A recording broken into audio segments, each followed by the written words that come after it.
In this video, I'm going to show you how to fix your PlayStation 5 controller not working. Now, there is multiple reasons why this could be happening, but the first thing you always want to do is you want to go ahead and go to the top menu and select over here where it does say settings. Once you're in settings, all you want to do is you want to go ahead and scroll down until you see sound. And from here, you want to double check that you're using the correct input device. Now, at the moment, our input device is simply the microphone on our controller. However, if you have like a headset connected or something like that, then there's going to be an option for a headset just like so. And over here, you guys could also go ahead and adjust your microphone level. So what could be happening is that your microphone just isn't high enough. And from here, you can go ahead and adjust the level. And you want to make sure that whenever you are talking, that the voice is actually reaching the good area consistently. So please keep that in mind. And also, you want to make sure that the microphone is not muted. Now, I know this may be a little bit obvious, but trust me, guys, I actually did run into this issue before. So what you want to do is you want to go ahead and double check that your PlayStation controller does not have that orange light turned on, because if it has that orange light turned on,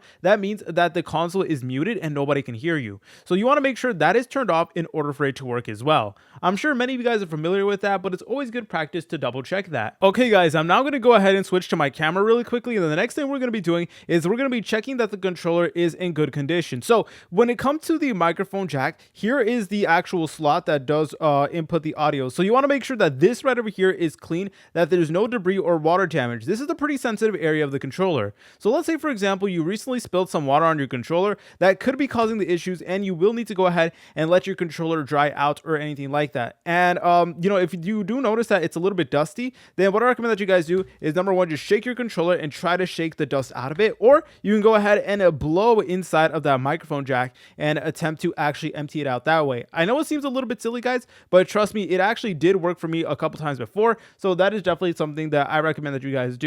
And remember, you just want to make sure that your controller is in good condition. And another thing that I like to do is I like to connect the controller to the PlayStation using the USB. So sometimes that does work for me. You may need to go ahead and just plug in your USB in order for the actual signal to go to the PlayStation 5. And also, while we're here in the settings, what I want you guys to do is I want you to go ahead and scroll all the way up until you see System right over here. And then you just want to go ahead and check if there's any updates over here underneath System, Software Update, and Settings, because sometimes this could happen just because your PlayStation just isn't updated. But if you guys found this video helpful, make sure to leave a like and subscribe. I'll see you in the next tutorial.